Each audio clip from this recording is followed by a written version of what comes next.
త్రియేక దేవుని శ్రేష్టమైన దివ్య నామములో ఈ పరిశుద్ధ దినం దైవారాధనలో సమకూడిన మీ అందరికీ యేసు ప్రభు నామాన వందనాలు తెలియజేస్తూ ఉన్నాను. లెంటులోని 2వ ఆదివారపు దైవారాధనలో మనమందరం ఉన్నాం.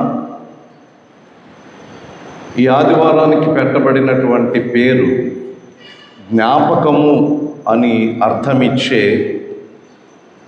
రెమినిస్సరీ అనే పేరు ఈ ఆదివారానికి ఉంది.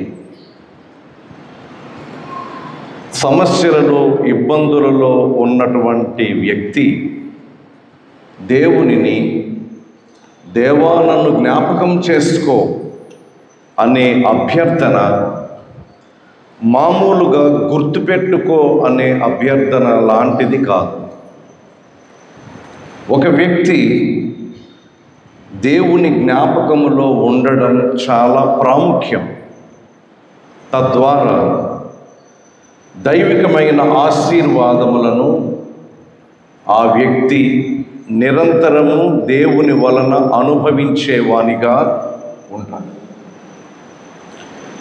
మనమందరం కూడా యేసుక్రీస్తు ప్రభువు శిలువ మీద ఉన్నప్పుడు కుడివైపున ఉన్న దొంగ ఆయనను వేడుకుంటూ నీవు నీ రాజ్యంతో వచ్చేటప్పుడు నన్ను జ్ఞాపకం చేసుకో అని అభ్యర్థించడం ఏదో గుర్తుపెట్టుకో లేకపోతే మర్చిపోవద్దు అని చేసే అభ్యర్థన లాంటిది కాదు.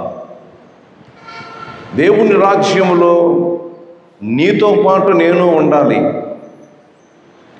నేను నీతో ఉండడానికి నీకు కావలసినటువంటి అర్హత నాలో ఉన్నట్లయితే నన్నేమాత్రం మర్చిపోవద్దు అనేది ఆ అభ్యర్థనలో మనకు కనిపించే ప్రాముఖ్యమైన విషయం. అందుకని ఈ లెంటులోని ఆదివారాలు ప్రతి ఆదివారానికి కూడా ఒక ప్రత్యేకమైనటువంటి పేరు. అలాగే మన లెక్షనరీలో ఆయా ప్రత్యేకమైనటువంటి సందర్భాలలో కాలములో ఉన్నటువంటి ఆదివారముల పేర్లు చాలా ప్రాముఖ్యమైనవి. ఆధునిక సంఘాలు, కాపరులు వీటిని విస్మరిస్తూ కేవలం లెంటులోని ఆదివారాలుగా వాటిని పరిగణించడం జరుగుతోంది. అది సరైనటువంటి విషయం ఏమాత్రము కూడా కాదు. ఎందుకంటే ఈరోజు మనం చదివినటువంటి లేఖన వాక్య భాగములో అపోస్తలుడైన పౌలు తెస్సలోనికయులకు రాసినటువంటి మొదటి పత్రిక 4వ అధ్యాయము 1వ వచనము నుండి 8వ వచనము వరకు కూడా ఉన్న వాక్యాన్ని మనం చదువుకున్నాం. ఈ వాక్య భాగములో మనము దేవుడు తన ఆత్మ ద్వారా మనకు బయలుపరిచేటటువంటి సత్యాలను స్మరించుకోవడానికి మునుపు మనము విశ్వాస జీవితములో కొనసాగుతూ ఉన్నప్పుడు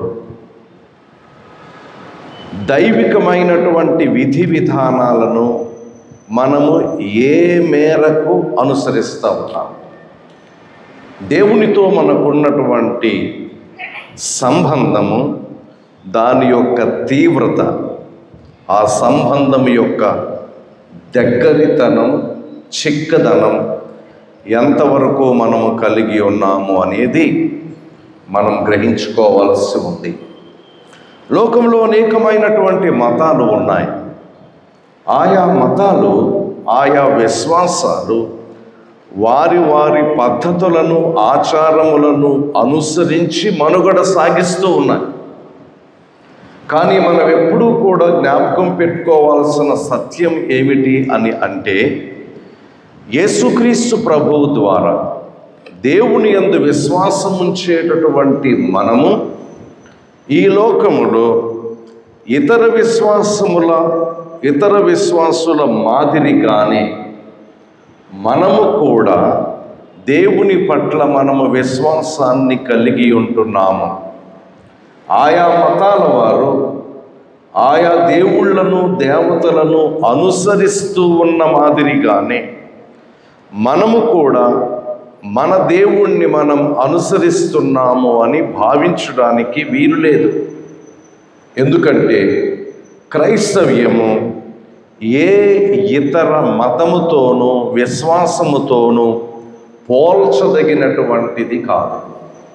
కొన్నిసార్లు పాత నిబంధన ధర్మశాస్త్రబద్ధమైన యూదయ విశ్వాసమునకు వేరుగా కూడా మనము యేసుక్రీస్తు ప్రభువు ద్వారా దేవునితో సంబంధపరచబడిన వారమై ఉంటున్నాం. యూదులు తాము దేవునితో కలిగి ఉండేటటువంటి సంబంధాన్ని ప్రతిసారి కూడా ధర్మశాస్త్రముతో పోల్చుకొని ధర్మశాస్త్రములో ఉన్నదాని ప్రకారంగా ధర్మశాస్త్రాన్ని అనుసరిస్తూ ఉన్న విధానములో కొనసాగుతున్నామా లేదా అనేది సరిచూసుకునేవారు. కానీ క్రైస్తవ్యము అలాంటిది ఏమాత్రము కూడా కాదు. ఎందుకు అనంటే ఈ వాక్య భాగం 4వ అధ్యాయం తెస్సలోనికైలకు వ్రాయబడినటువంటి పత్రిక 4వ అధ్యాయం 3వ వచనములో మీరు పరిశుద్ధులగుటయే అనగా మీరు చారత్వమునకు దూరముగా ఉండుటయే దేవుని చిత్తము. 7వ వచనములో పరిశుద్ధులగుటకే దేవుడు మనలను పిలిచెను కానీ అపవిత్రులుగా ఉండుటకు పిలువలేదు.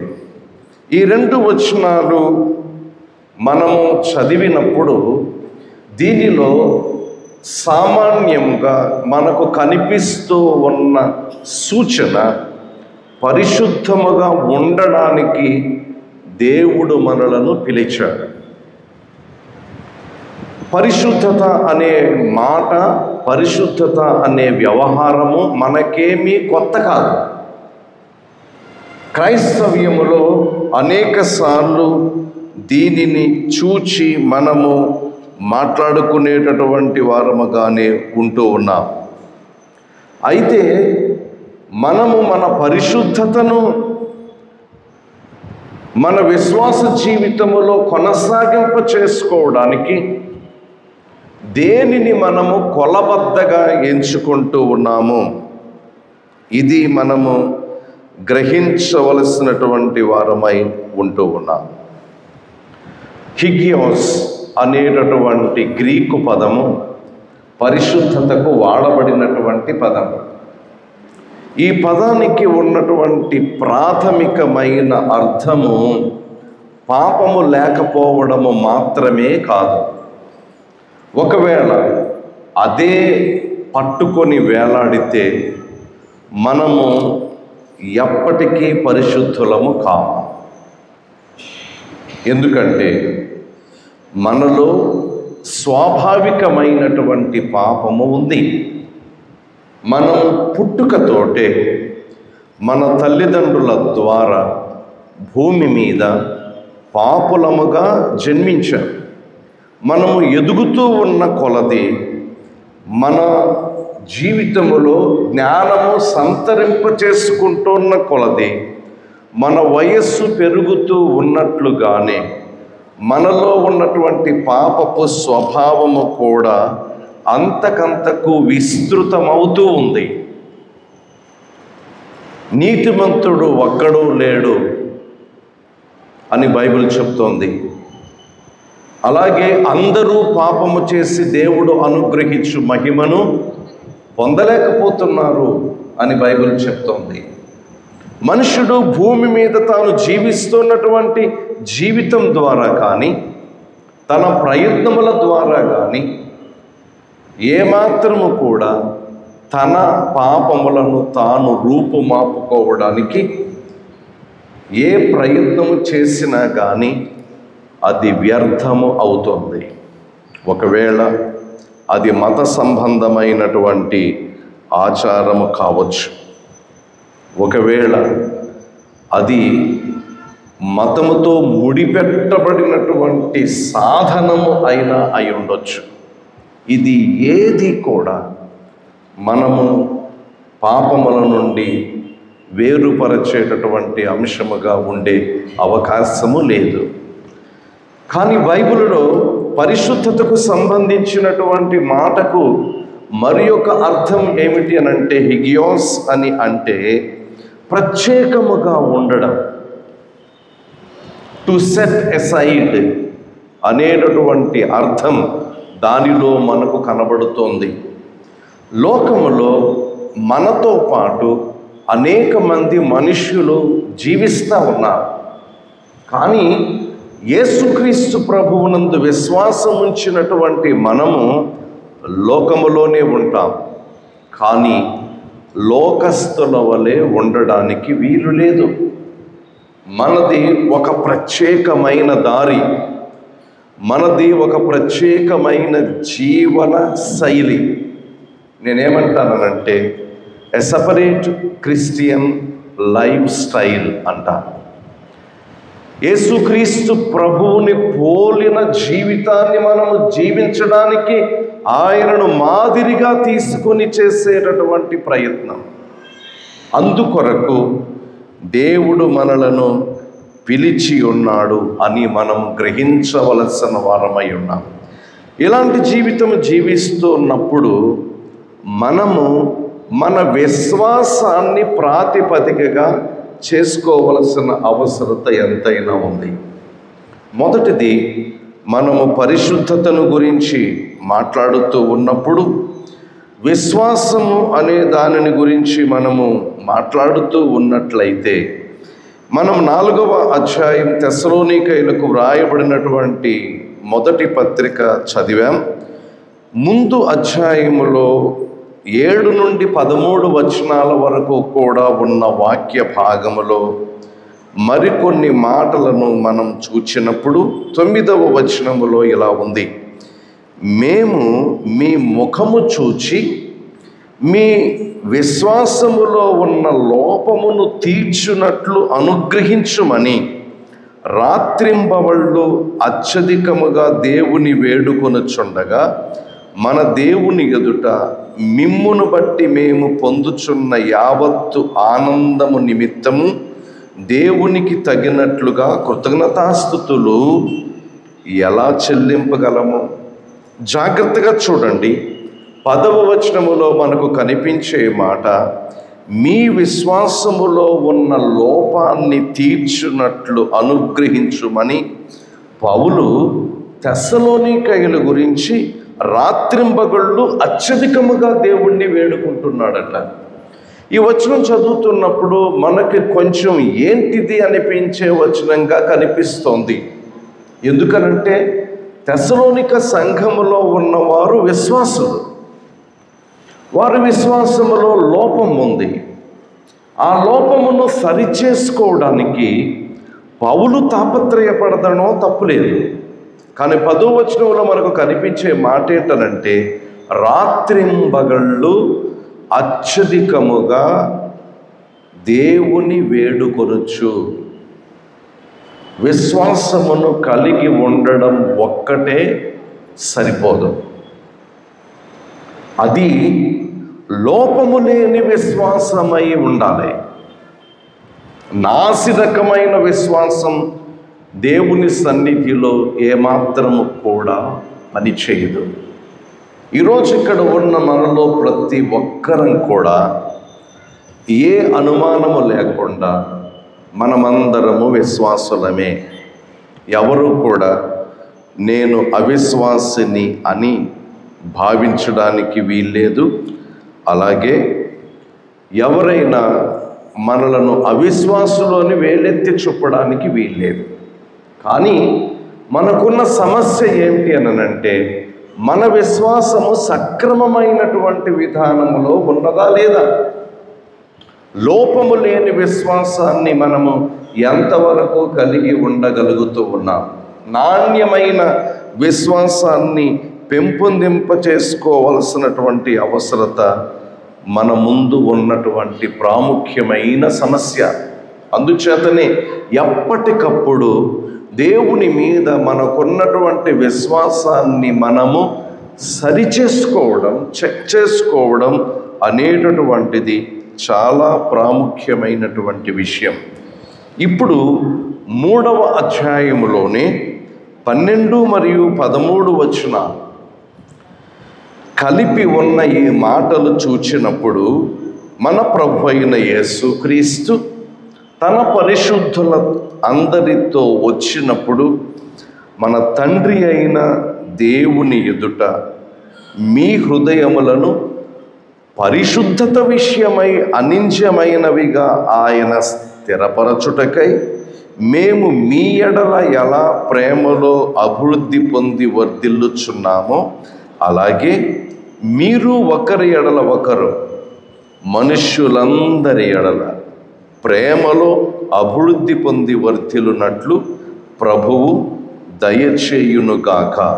ఇప్పుడు వెంటనే 4వ అధ్యాయం ఈరోజు మనము చదివిన పత్రిక వాక్య భాగము 2వ వచనములోనికి వద్దాం. కాగా మీరేలాగూ నడుచుకొని దేవుని సంతోషపరచవలెనో మా వలన నేర్చుకొనిన ప్రకారముగా మీరు నడుచుకొనుచున్నారు. ఈ విషయములో మీరు అంతకంతకు అభివృద్ధి పొందవలనని మిమ్మును వేడుకొని ప్రభువైన యేసునందు హెచ్చరించుచున్నాము అనే మాట ఇందులో మనకి ప్రధానంగా కనబడతా ఉంది. ప్రియులారా, ఇప్పుడు 4-5 వచనాలు, మీలో ప్రతివాడు దేవుని ఎరుగని అన్యజనుల వల్లే కామాభిలాషయందు కాక అనే మాట మాట్లాడుతూ ఉన్నాడు. ఈ మాటలు మనం గ్రహిస్తున్నప్పుడు ఒకటి మనకు తేటతెల్లమవుతోంది. అదేంటనంటే, మన జీవితము ఎదుగుచూ ఉన్న విశ్వాసాన్ని కలిగిన జీవితమై ఉండాలి. నాణ్యమైన విశ్వాసమును కలిగిన స్థితిని మనము పెంపొందింప చేసుకోవాలి. అంతేకాకుండా మనము విశ్వాసులమని చెప్పుకుంటూనే కొన్ని విషయాలలో మనము క్రైస్తవేతర లేకపోతే ఆలయమునకు దూరంగా ఉంటున్నటువంటి వారి పట్ల మనము వ్యతిరేక భావనను కలిగి ఉన్న స్థితి ఉన్నట్లయితే అది ఏమాత్రము కూడా అభిలషణీయము కాదు అని మనం గ్రహించాలి. ఈ మైండ్ తోటి మనము ఈరోజు మత్తయి సువార్త 15వ అధ్యాయం 21వ వచనము నుండి 28వ వచనము వరకు కూడా ఉన్న భాగములో మనము చదివిన సువార్త వాక్య భాగములోని సంఘటనను, అందులో ఉన్నటువంటి వ్యక్తుల వ్యవహార శైలిని మనము గ్రహించి దేవుని వాక్యాన్ని అవగాహన చేసుకోవడానికి మనము ప్రయత్నము చేద్దాం. 21వ వచనములో యేసు అక్కడ నుండి బయలుదేరి తురు సీదోనుల ప్రాంతమునకు వెళ్ళగా, తురు సీదోనుల ప్రాంతం ఆయన వెళ్ళాడు. ప్రభు అయినటువంటి యేసుక్రీస్తు ఈ లోకములో 33.5 సంవత్సరాలు జీవించిన జీవితంలో ఆయన 120 కిలోమీటర్ల పరిధి కలిగిన ప్రాంతములో చాలా తక్కువ మంది వ్యక్తులను మాత్రమే ఆయన కలుసుకున్నాడు. ఆయన పరిచర్యను ప్రత్యక్షంగా వీక్షించినటువంటి వారు వేలాది మంది ఉండొచ్చు. కానీ ఆయన కొరకు స్థిరంగా నిలవబడి, ఆయన చనిపోయిన తర్వాత కూడా చావో రేవో ఆయన కోసమే అని ఆయన కొరకు నిలవబడినటువంటి వాళ్ళు కేవలం 120 మంది. అపోస్తలుల కార్యాల గ్రంథం 2వ అధ్యాయములో పెంతెకోస్తు దినాన మేడగదిలో కూడుకున్న వాళ్ళ సంఖ్య అదే. వేలాది మంది ఆయన అద్భుతాలను చూచారు. వేలాది మంది ఆయన బోధలను ఆలకించారు. అలాగే ఆయన తన పరిచర్య కాలములో బహు తక్కువ పరిధి కలిగినటువంటి ప్రాంతాన్ని తిరిగిన, ఆయన ఊహ తెలియక మునుపు దేశం దాటి బయటకు వెళ్ళిన సందర్భం పసితనములో ఐగుప్తుకి వాళ్ళ అమ్మ నాన్న హేరోదు 2 ఏళ్లలోపు పిల్లలను చంపుతూ ఉన్నందున ఆయనను తీసుకొని వెళ్ళారు. అది భూమి మీద శరీరధారిగా ఆయన ఉన్నప్పుడు ఆయన చేసిన మొట్టమొదటి చిట్ట చివరి విదేశీ ప్రయాణం. ఈరోజు ఈ మత్తయి సువార్త 15వ అధ్యాయం 21వ వచనములో యూదియ దేశం, యూదులు ఉండేటటువంటి ప్రాంతం దాటి యూదేతరులు ఉంటున్నటువంటి ప్రాంతానికి, అనగా తూరు సీదోనుల ప్రాంతానికి ఆయన వెళ్ళడం చూస్తున్నాం. ఇది తన స్వంత పరిధి దాటి బయటకు వెళ్ళిన సందర్భం. ఆయన పరిచర్యలో ఇదే మొట్టమొదటిది, ఇదే చిట్ట చివరిది. ఈ ప్రాంతములో ఫొనీషియన్లు అనేటటువంటి వారు నివాసం ఉంటున్నారు. తూరు సీదోనుల ప్రాంతములో ఉంటున్నటువంటి వీళ్ళు యూదులకు బద్ధ శత్రువులు. ఎంత బద్ధ శత్రువులు అంటే వారికి వీరికి మధ్య పచ్చగడ్డి వేస్తే బగ్గుమనే అంతటి శత్రుత్వము ఉంది. అటువంటి ప్రాంతానికి యేసుక్రీస్తు ప్రభు వెళ్ళాడు. తన పరిచర్యలో ఇటువంటి ప్రాంతానికి ఆయన వెళ్ళడంలో ఉన్న ప్రాముఖ్యమైన ఉద్దేశం ఏమిటనంటే, అప్పుడప్పుడు తన స్వంత ప్రజలలో ఉన్న వారి నుండి ఆయన ఎదుర్కొంటున్నటువంటి వ్యతిరేకతను ఆయన తప్పించుకోవడానికి, అలాగే ఆయన తన పరిచర్యలోని ఖాళీ లేని సమయంలో కొంత వెసులుబాటుతనాన్ని ఆయన కలిగి ఉండడానికి ఇటువంటి ప్రయాణాలు ఎవరికి తెలియకుండా, నేను ప్రత్యేకంగా ఎవరి యొక్క గ్రహింపులో లేని వానిగా నేను ఉండాలి అనుకొని ఆయన చేసే ప్రయాణం లాంటిది. కానీ అక్కడికి వెళ్ళిన తర్వాత కూడా 22వ వచనములో ఉన్న వచనాన్ని, స్త్రీని మనము చూసినప్పుడు, ఆ ప్రాంతముల నుండి కానాను స్త్రీ ఒకతే వచ్చి, ప్రభువా, దావీదు కుమారుడా, నన్ను కరుణింపుము, నా కుమార్తె దెయ్యము పట్టి బహుబాధపడుచున్నదని కేకలు వేసింది. కానీ యేసు ప్రభు ఆమెను పట్టించుకోలేదు. ఇప్పుడు 22వ వచనములో శిష్యులు స్పందిస్తున్నటువంటి తీరు మనం గమనించాల్సి ఉంది. 23వ వచనములో, ఈమె మన వెంబడి వచ్చి కేకలు వేయుచున్నది గనుక ఈమెను పంపివేయమని ఆయనను వేడుకున్నాను. కొంచెం ఇక్కడ ఆగి ఆలోచన చేసినప్పుడు ఈ శిష్యులు ఈమె వైపు కాస్త చిరాగ్గా చూశారు. ఎందుకంటే ఈమె తమ జాతి బద్ధ శత్రువుల నుండి వచ్చినటువంటి స్త్రీ.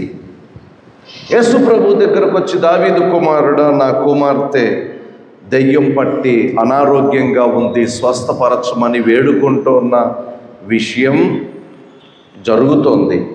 కానీ ఈ శిష్యులు ఈమె వెంటబడి వేధిస్తోంది గనుక పంపివేయండి అని అడగడంలో వాళ్ళల్లో మనం చూచేటటువంటి ప్రాముఖ్యమైన విషయం, పెద్ద న్యూసెన్స్గా ఉంది, వదిలించుకోవడం బెటరు, ఏదో ఒకటి చెప్పి పంపించేయమని అర్థం. అప్పుడు యేసుక్రీస్తు ప్రభు అనినటువంటి మాట బహుశా వాళ్ళకి కాస్త సంతోషాన్ని కలిగించి ఉండొచ్చు. ఆయన ఏమన్నాడనంటే 24వ వచనములో, ఇశ్రాయేలు ఇంటి వారై నశించిన గొర్రెల యొద్దకే కానీ మరి ఎవరి యొద్దకు నేను పంపబడలేదు అన్నాడు. నిజానికి యేసు ప్రభు ఈ మాట అనడం 2 రకాల కోవలకు చెందినటువంటి వ్యక్తుల నుండి 2 రకాల స్పందనలను కోరుకోవడం. మనం గ్రహించినప్పుడు ఇందులో ఇశ్రాయేలీయుల ఇంటి వారి యొద్దకే అంటున్నాడు. నిజానికి యేసు ప్రభు ఈ మాట అంటున్నప్పుడు ఇశ్రాయేలు ఇంటిలో నశించిపోయిన గొర్రెల దగ్గరకే వచ్చాడు ఆయన. అంటే కేవలం ఆయన రాక వారికి మాత్రమే సంబంధించిందా? కేవలం తన జాతిలో నశించిపోయినటువంటి వారిని రక్షించడం ఒక్కటే ఆయన యొక్క ఉద్దేశం అయి ఉన్నదా అంటే నిజంగా ఏమాత్రము కూడా కాదు. ఎందుకంటే బాప్తిస్మం ఇచ్చి యోహాను యేసు ప్రభు వైపు ఇలా చెయ్యి చూపించి, ఇదిగో లోక పాపములను మోసుకొని పోవు దేవుని గొర్రె పిల్ల అని పరిచయం చేశాడు. ఇశ్రాయేలీయుల పాపములను పరిహరించడానికని ప్రత్యేకంగా ఒక జాతిని ఉద్దేశించో, ఒక ప్రాంతాన్ని ఉద్దేశించో, ఒక జనాంగాన్ని ఉద్దేశించో చెప్పబడినటువంటి మాట కాదు. అందుచేత ఈ మాట ఆ శిష్యులకు చాలా సంబరంగా అనిపించి ఉండొచ్చు. భలే చెప్పాడు. లేకపోతే ఎవరిని అడగాలో, తాను ఏంటో, తన బ్యాక్గ్రౌండ్ ఏమిటో తెలిసి తెలియకుండా ముందుకొచ్చి నా కూతురికి ఒంట్లో బాగలేదని అడుగుతుందా? అసలు అడగడానికన్నా ఆవిడకి బుర్ర ఉండాలి కదా అన్నట్లుగా వారికి సంతోషాన్ని కలిగించి ఉండొచ్చు. ఎందుకంటే ఆమె ప్రభువు వెంట పడడం వాళ్ళు న్యూసెన్స్ అనుకుంటున్నారు. ఈరోజు అనేక మతాలలో, అనేక విశ్వాసాలలో తమ మతము కంటే బయట వాళ్ళు శత్రువులుగా భావించేటటువంటి సమాజం పెంపొందించబడతా ఉంది. నా మతమా? అయితే నువ్వు నా వాడివి. నా మతం కాదా? నువ్వు నా శత్రువువి. కులం, ప్రాంతం, బంధుప్రీతి, ముఖ్యంగా మతపరమైనటువంటి అనేక అంశాలు తమ స్వంత మతం, ఆ సొంత మతస్థులు ఒక రకంగా మత ఛాందసవాదం అనేది ఈ రోజుల్లో మరింతగా పెచ్చుమీరుతూ ఉన్నటువంటి దినాలలో మనం ఉంటున్నాం. అందుకని అనేక చోట్ల ప్రపంచములో జరుగుతున్న వైషమ్యాలు మతద్వేషం కారణంగా జరుగుతున్నటువంటివి. అందుచేత యేసుక్రీస్తు ప్రభు వెంట ఉన్నవాళ్ళే వీరు, శిష్యులే. భలే చెప్పాడు, ఇశ్రాయేలీయుల కోసమే నేను వచ్చాను, మిగతా వాళ్ళ కోసం రాలేదు అని భలే అన్నాడు అని సంతోషాన్ని కలిగించేటటువంటి మాట. కానీ 25వ వచనములో అయినను ఆమె వచ్చి ఆయనకు మ్రొక్కి, ప్రభువా నాకు సహాయం చేయి అని అడిగింది. ఇంత మాట అన్న తర్వాత కూడా ఆమె ఏమంటుంది? నీ జాతిని, నీ బ్యాక్గ్రౌండ్ని నేను రక్షించడానికి రాలేదు. అయినా కానీ వెంటబడి వస్తున్నప్పుడు ఈసారి యేసుక్రీస్తు ప్రభు 26వ వచనములో ఇలా అంటున్నాడు, పిల్లల రొట్టె తీసుకొని కుక్క పిల్లలకు వేయుట యుక్తము కాదు అన్నాడు. ఇది ఇంకొంచెం ఇబ్బందికరమైన మాటగా మనకు కనిపిస్తుంది. ఇక్కడ వాడబడినటువంటి కుక్కపిల్ల అనేటటువంటి మాటకు కునేరియా అనేటటువంటి గ్రీకు పదం వాడబడింది. దీని అర్థం వీధి కుక్కలు కాదు, ఇంట్లో ఉండేటటువంటి పెంపుడు కుక్కలే. కానీ ఇంట్లో మనం పెంపుడు కుక్కలుగా మనం పెట్ డాగ్స్ని ఎంతగా పెంచుకుంటున్నా కానీ మన కడుపున పుట్టిన పిల్లల స్థానానికి సమానమైన స్థాయిని వాటికి ఏమాత్రం కూడా ఇవ్వము. మనం డబ్బులు పెట్టి కుక్క పిల్లని కొనుక్కొని ఇంట్లో పెంచుకుంటే పెంచుకోవచ్చు, కానీ అవి మనతో పాటు మన ఇంట్లో తిరిగితే తిరగొచ్చు. సో ఇక్కడ ఉన్నటువంటి వాళ్ళు చాలామంది మీ ఇళ్లల్లో కుక్కలనో పిల్లలనో పెంచుకుంటున్నారని నేను అనుకుంటున్నా. రైట్. మీరు మీ వీలునామా రాసేటప్పుడు, మీ ఇంటిని, మీ ఆస్తిని పంచిపెట్టేటప్పుడు కొడుకులతో పాటు కుక్క పిల్లలకు కూడా సమానమైన భాగం ఇచ్చేవాళ్ళు ఎవరు ఉన్నారు ఇక్కడ? అదేం కాదు కదా. యేసు ప్రభు అదే అంటున్నాడు. పిల్లలకు పెట్టేటటువంటి ఆహారాన్ని కుక్క పిల్లలకు పెట్టడము యుక్తం కాదు. అప్పుడు ఏమంటోంది 27వ వచనంలో, నిజమే ప్రభువా, కుక్క పిల్లలు కూడా తమ యజమానుల బల్ల మీద నుండి పడు మొక్కలు తినును గదా అని చెప్పింది. అప్పుడు యేసుక్రీస్తు ప్రభు రియాక్ట్ అయ్యాడు. బైబిల్లో మనకి ఈ భాగంలో కనిపించే ప్రాముఖ్యమైన మాట ఏమిటి అనంటే, అమ్మా, నీ విశ్వాసము గొప్పది, నీవు కోరినట్టే నీకు అవునుగాక. ఈ మాటలో ఉన్నటువంటి ప్రాముఖ్యమైన అర్థం ఏమిటి అనంటే, నీ విశ్వాసము గొప్పది అన్నటువంటి ఈ మాట వలన నీలో ఉన్నటువంటి విశ్వాసము లాంటి విశ్వాసము యూదుల్లో కూడా చాలామందిలో లేదు అని అర్థం. నా స్వజనులు అని చెప్పుకుంటున్నటువంటి వారిలో కూడా లేదు. గొప్ప విశ్వాసాన్ని నీవు కలిగి ఉన్నావు అనేది ఆమె విశ్వాసపు స్థాయికి యేసుక్రీస్తు ప్రభు ఉపయోగించినటువంటి ఆ కఠినమైన మాటలు ఒక పరీక్ష లాంటి. అందులో ఆమె ఖచ్చితంగా నెగ్గింది. ఈసారి ఖచ్చితంగా శిష్యులు కాస్త ముఖం వేలాడేసుకొని ఉంటారు.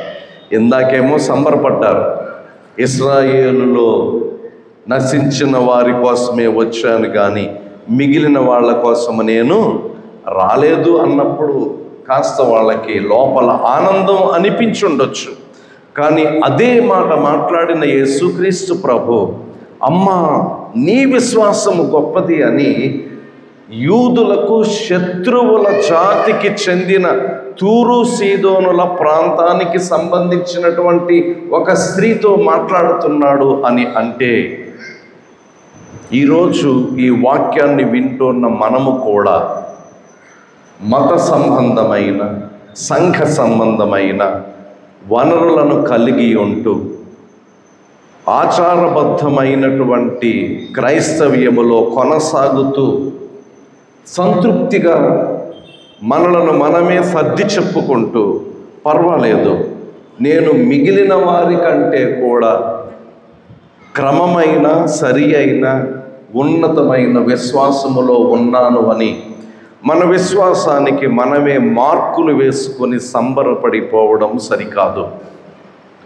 ఈ వాక్యము ద్వారా మనము నేర్చుకునే ప్రాముఖ్యమైనటువంటి సత్యం ఏమిటి అనంటే, ఈరోజు మన మధ్య లేకపోయినా, మన మధ్య కాదు, ఏ ఆలయానికి కూడా వాళ్ళు ఆరాధనకు రాకపోయినా, క్రైస్తవ్యమునకు సంబంధించినటువంటి అవగాహన వారిలో ఎవరికి లేకపోయినా, గుంటూరు పట్టణంలో అసలు ఏ చర్చ్కి వెళ్ళని, క్రైస్తవ్యం అంటే ఏమిటో తెలియని వ్యక్తులలో యేసుక్రీస్తు ప్రభువు పట్ల నమ్మకమును కలిగి కొన్నిసార్లు అయ్యా, అమ్మ, నీ విశ్వాసము గొప్పది అని అనిపించుకోదగిన విశ్వాసులు క్రైస్తవుల కంటే క్రైస్తవేతరుల్లోనూ ఈ రోజుల్లోనూ ఉన్నారని మనము విస్మరించకూడదు. ఈమె నుంచి మనము నేర్చుకునే ప్రాముఖ్యమైన సత్యం ఏంటో తెలిసిన, she had love, God's love for her children. ఈమెకున్న సమస్య ఏంటో తెలిసిన, తన కూతురు అనారోగ్యంగా ఉంది. తన కూతురు బాగుపడడం కోసం ఆమె ఒక తల్లిగా, పేరెంట్గా చేయాల్సిన ప్రయత్నం అంతా కూడా చేసింది. కానీ ఏ ఫలితము కూడా ఆమె పొందలేకపోయింది. కానీ రాక అసలు తన ప్రాంతానికి రావడమే గొప్ప అని చెప్పుకుంటున్నటువంటి యేసయ్య తన ప్రాంతానికి వస్తే, దావీదు కుమారుడా, దావీదు కుమారుడా, చూడండి బైబిల్లో, దావీదు కుమారుడా నన్ను కరుణింపుము అనేటటువంటి మాట ఈవిడ ఉపయోగిస్తోంది. ఎందుకంటే దావీదు కుమారుడా అనేటటువంటిది ఒక పాపులర్ టైటిల్ మాత్రమే కాదు, ఒక పొలిటికల్ టైటిల్ కూడా. ఆ రోజుల్లో దావీదు కుమారత్వము అనేటటువంటిది ఆ దేశములో రాజకీయంగా చాలా ఉన్నతమైనటువంటి పేరు. దానిని ఉపయోగిస్తోంది ఆవిడ. మన దేశంలో ఇందిరాగాంధీ గారు ప్రధానమంత్రిగా పరిపాలన చేసిన తర్వాత గాంధీ పేరు ఇంటి పేరైనా కానీ ఆ తర్వాత దానికి వచ్చినటువంటి పొలిటికల్ హైప్ అంతా ఇంత కాదు. ఈ రోజుకి కూడా ఈరోజు గాంధీ అనేటటువంటిది ఇండియాలో ఒక political title, not just popular title. అది ఆమె ఉపయోగిస్తూ ఉంది. ఎందుకు అనంటే ఇందులో దేవుని ప్రేమ కనబడుతూ ఉంది. మనమందరము పాపము చేశాం, పరిశుద్ధతకు ఏమాత్రము కూడా అవకాశము లేని స్థితిలో మనము ఉన్నాం.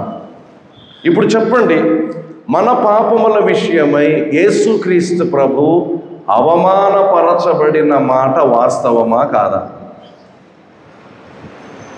ముఖాన ఉమ్మి వేయించుకొనడం, ఎందుకు పనికిరాని దుర్మార్గుల వలన మాటలు పడడం, హేళన చేయబడడం అనేది యేసు ప్రభు జీవితంలో జరిగింది. బైబిల్ ఏం చెప్తోందనంటే, వదక తేబడు గొర్రెపిల్ల మౌనముగా ఉన్నట్లు, బొచ్చు కత్తిరించు వాని ఎదుట గొర్రెపిల్ల మౌనముగా ఉన్నట్లు ఆయన అన్నింటినీ సహించాడు. తన కూతురు బాగు కోసమై, నీ జాతి వాళ్ళని బాగు చేయడానికి నేను రాలేదు అంటే భరించింది. వెనకాల పడి ప్రభువా నాకు సహాయం చేయి అంది. పిల్లల నోటికాడిది కుక్క పిల్లలకి ఎలా పెట్టమంటావు అని చెప్పేసి తనను పరోక్షంగా ఒక కుక్క పిల్లాన్ని సంబోధిస్తూ ఉన్నా, అవును ప్రభువా, పిల్లలు తిన్నాక మిగిలిన రొట్టె మొక్క కుక్క పిల్లలంటే నాకు వేయి అని అనడానికి ఇష్టపడింది. ఎందుకనంటే ఆమెకు తన కూతురు బాగుపడడం ముఖ్యం. దానికోసం ఒక తల్లిగా ఎన్ని అవమానాలు మాటలు పడడానికి అయినా కానీ ఆవిడ సిద్ధపడింది. అయ్యో, మా ప్రాంతం వచ్చి, మా ఏరియాకి వచ్చి నువ్వేంటి మమ్మల్ని ఇలా అంటున్నావు అని చెప్పి మనము మిగిలిన వాడు కూడా పిలిపించి గొడవ చేసి రచ్చ చేయడానికి అవకాశం ఉంది. వేరే మతం వాళ్ళు, వేరే జాతి వాళ్ళు ఎక్కువగా ఉన్న ప్రాంతానికి వెళ్ళి మీరొక్కళ్ళే అక్కడికి వెళ్ళి వాళ్ళతో గొడవ పెట్టుకుని మళ్ళీ మామూలుగా తిరిగి రండి చూద్దాం,